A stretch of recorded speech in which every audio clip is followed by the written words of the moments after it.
Welcome all student. Nifty का analysis देख लेते हैं। कल फ्राइडे है, किस डायरेक्शन में निफ्टी जा सकता है, कौन सी इंपॉर्टेंट लेवल्स होगी देख लेते हैं। और ये भी देख लेते हैं कि आज एक्सपायरी थी सेंसेक्स की। और क्लियर मैंने आपको कल बताया था कि मैं सेंसेक्स में आज के दिन ट्रेड प्लान करूंगा। कल भी सेंसेक्स में ही किया था क्योंकि एक्सपायरी का दिन था आज, और कल भी एक्सपायरी से एक दिन पहले हमें प्रीमियम सस्ते मिलते हैं, इसलिए कल भी मैंने सेंसेक्स में ही ट्रेड प्लान किया था। आज भी सेंसेक्स में ही प्लान किया। लेकिन देखिए कहाँ पे ट्रेड प्लान हुआ, क्योंकि व्यू क्या था हमारा क्लियर था। कल आपने देखा होगा तो मार्केट बुलिश साइड जा सकता है, ये हमने क्लियरली देखा था। ठीक है, और अल्टीमेटली देखिए मार्केट लास्ट में ऊपर आके ही क्लोज हुआ है। ठीक है, मतलब कहीं ना कहीं मार्केट आज दिन भर यहाँ पे नीचे रहा लेकिन ऊपर ही क्लोज हुआ, क्योंकि कहीं ना कहीं इसको ऊपर जाना है। लेकिन नीचे क्यों चला गया फिर मार्केट? इंट्राडे में मॉर्निंग से क्यों नीचे जा रहा था, मैं आपको इसका रीज़न भी बताता हूँ।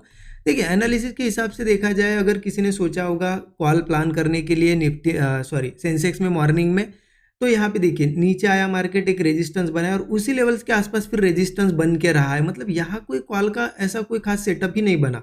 ठीक है, तो कॉल नहीं प्लान किया जा सकता था। हाँ, भले ही हो सकता है किसी ने निफ्टी में किया होगा, क्योंकि निफ्टी का ये चार्ट देख लीजिए। यहाँ पे अगर ऐसा कोई ट्रेंड लाइन मार्क की होगी, मान लो चलो किसी ने सोचा कि यहाँ सपोर्ट बने, ऐसी ट्रेंड लाइन ब्रेक हुई, यहाँ अगर कॉल लिया होगा, थोड़ा बहुत मार्केट ऊपर भी गया है, तो उसके बाद आपने स्टॉप लॉस वगैरह ट्रेल किया होगा तो कॉस्ट पे निकलना पड़ा होगा। ठीक है, लॉस तो कुछ हुआ नहीं होगा मेजर, लेकिन कॉस्ट पे निकलना पड़ा होगा। लेकिन मैंने इन लेवल्स के आसपास कॉल नहीं प्लान किया। क्यों नहीं प्लान किया, मैं रीज़न बताता हूँ आपको।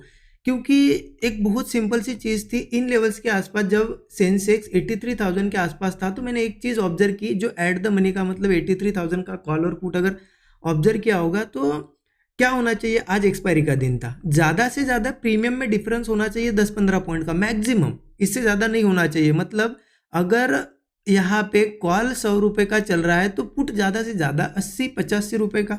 लेकिन यहाँ डिफरेंस इतना था कि 83,000 का कॉल लगभग 110 के ऊपर चल रहा था और पुट 50 रुपये के आसपास। मतलब समझिए कि पुट की वैल्यू कितनी डाउन थी। तो इतना क्लियर था कि मार्केट दिन भर भी यहाँ रहेगा तो ये मैनेज नहीं हो पाएंगे प्रीमियम।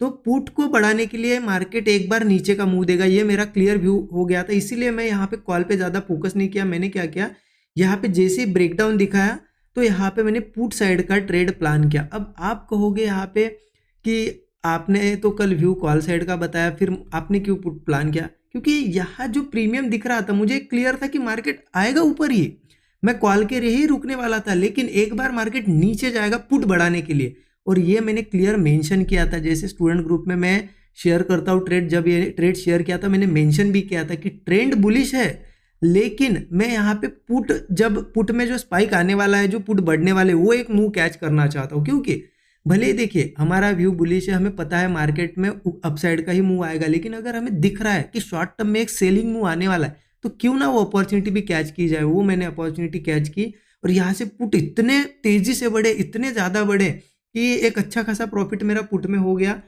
और फिर यहाँ पे देखिए, यहाँ पे हो सकता है किसी ने कॉल में भी ट्रेड प्लान किया होगा, क्योंकि यहाँ ऐसा एक ब्रेकआउट था लास्ट में 2-2:30 बजे के आसपास। तो यहाँ देखिए 20-30 रुपये वाले प्रीमियम 250-300 के आसपास, मतलब 200-250 पॉइंट बढ़े यहाँ पे।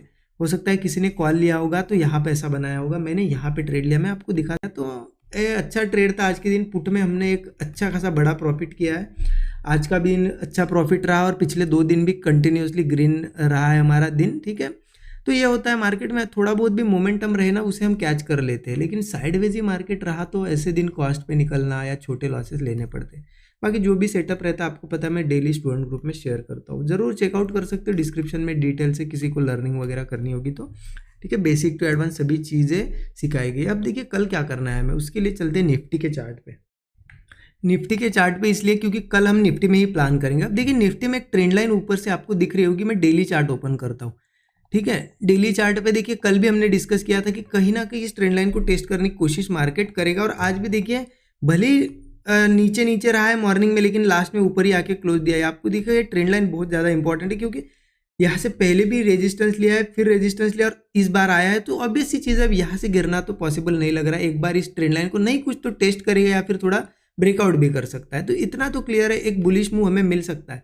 लेकिन देखिए मार्केट ट्रेंड लाइन के पास नहीं ओपन होना चाहिए कल। सीधा यहाँ ओपन होगा तो कोई फायदा नहीं, हमें कुछ नहीं मिलेगा। फिर यहीं पे एक तो साइडवेज या फिर थोड़ा वीकनेस भी आ सकती है। तो अगर नीचे ही ओपन होता है इन लेवल्स के आसपास तो एक ये बुलिश मूव हमें मिल सकता है। तो कैसे प्लान करेंगे, 15 मिनट चार्ट पे देखिए। 15 मिनट का चार्ट ओपन कर दिया, देखिए क्लियर है, यहाँ पे क्लोजिंग है 25,420 के आसपास। अब कल की ओपनिंग मुझे लगता है कि नीचे होनी चाहिए, तो एक बहुत अच्छा सिनेरियो रहेगा, यहाँ ओपन हो या फिर नीचे मिले हमें, थोड़ा बहुत इन लेवल्स पे मिलता है, मतलब यहाँ से नीचे जाके या फिर नीचे ही ओपन हो, और जैसे ही यहाँ पे सपोर्ट बनाने लगता है, होल्ड करता है, हम ब्रेकआउट पे कॉल साइड का ट्रेड लेंगे, और यहाँ से देखिए अप साइड का ट्रेड लेंगे। ये रेजिस्टेंस हमारा जो ट्रेंड लाइन का रेजिस्टेंस है 25,480 वगैरह, ये हमारा एक टारगेट रहेगा। इसको ब्रेक करता है तो फिर मार्केट में बड़े टारगेट्स आ सकते हैं, 25,650 वगैरह इजीली आ सकते हैं, लेकिन पहले तो ये रेजिस्टेंस हमारा टारगेट रहेगा। ठीक है, इन लेवल्स के पास से तो सेलिंग तो यहाँ पे अब कोई करने का मतलब नहीं है। ठीक है, बाइंग ही कर सकते हैं, अगर थोड़ा बहुत गैप अप भी होता है तो चलेगा, लेकिन देखिए बहुत बड़ा गैप अप नहीं होना चाहिए, नहीं तो यहीं पे ओपन हो रहा है फिर यहाँ ब्रेकआउट बना रहा है, फिर यहाँ पे स्टॉप लॉस बनेगा 20-30 पॉइंट और टारगेट भी उतना ही बनेगा, तो कोई फायदा नहीं है। ओपनिंग थोड़ा नीचे ही हो इन लेवल्स के आसपास और ऐसा यहाँ पे मिले हमें, तो एक अच्छा मोमेंटम मिल सकता है, मतलब रिस्क रिवॉर्ड के हिसाब से 1:3 1:4 तो मिल ही जाएगा। अब सीधे अगर मार्केट मान लो इस रेजिस्टेंस के आसपास ओपन हो 480 के आसपास, तो क्या करेंगे? तो सिंपल है, एक तो फिर देखिए बहुत इंपॉर्टेंट ट्रेंड लाइन है, यहाँ से फिर हो सकता है थोड़ी सेलिंग भी आए, तो इसीलिए कॉल अगर प्लान करना है तो फिर इसके ऊपर करेंगे, मतलब इसके ऊपर वगैरह गैप अप होता है या जाता है और सस्टेन करने लगता है 480 के ऊपर, और फिर कोई ब्रेकआउट आता है तो फिर 650 तक के टारगेट के लिए हम कॉल ले सकते हैं। या फिर सिंपल है, जो भी स्टॉप लॉस रहेगा 1:3 1:4 का टारगेट एक प्लान करेंगे हम। ठीक है, अब देखिए इन लेवल्स के आसपास से क्या सेलिंग नहीं आ सकती है? हो सकता है आए भी, क्योंकि यहाँ सेलर्स बैठे हुए, अगर सीधा यही ओपन होता है और वीकनेस दिखाता है तो थोड़ी सेलिंग भी आ सकती है। तो अगर आपको लगता है कि बार बार वीकनेस दिखा रहा है तो कुछ छोटी क्वांटिटी में चाहे तो पुट ट्राई कर सकते हैं, अगर थोड़ी सेलिंग आती है तो उसको कैच करने की कोशिश करेंगे। देखिए हम करते हैं ना इंट्राडे ट्रेड, इंट्राडे के हिसाब से हमें देखना है कि कहाँ अपॉर्चुनिटी मिल रही है, कहाँ स्मॉल एसएल के साथ एक टारगेट मिल सकता है, बस। बाकी इससे हमें लेना देना नहीं होना चाहिए कि हमें कॉल ही लेना है या पुट ही लेना है। ठीक है, मतलब बायस नहीं होना है कि मान लो यहाँ ओपन हुआ है तो मैं बस कॉल ही कॉल लूंगा। देखो कॉल का सेटअप बनता है क्या, देखो नहीं बन रहा है और आपको पुट का सेटअप बन रहा है लेकिन आपको कॉन्फिडेंस नहीं, तो फिर कुछ भी मत लो। मतलब आपको देखना होता है, पहले सब कुछ चीज़ें देखनी थी। आज जैसे मैंने सेंसेक्स में प्लान किया, क्यों प्लान किया? प्रीमियम देख के प्लान किया, प्रीमियम के बेस पे, क्योंकि मुझे क्लियर था कि प्रीमियम मैनेज होंगे, क्योंकि 50 का पुट और 100-110 का कॉल ऐसा प्रीमियम रहता ही नहीं है, मैनेज हो जाता है, और उतना मुझे उस पर आज थोड़ा सा यहाँ पे कॉन्फिडेंस था, इसलिए मैंने वो ट्रेड लिया था। तो इस तरीके से थोड़ा बहुत आप एनालिसिस लॉजिक लगा के इंट्राडे में भी कुछ अलग ट्रेड्स प्लान कर सकते हो। बाकी मैंने आपको प्राइस एक्शन तो बता ही दिया, तो ये एनालिसिस है, कैसा लगा ज़रूर बताइए। Thank you so much.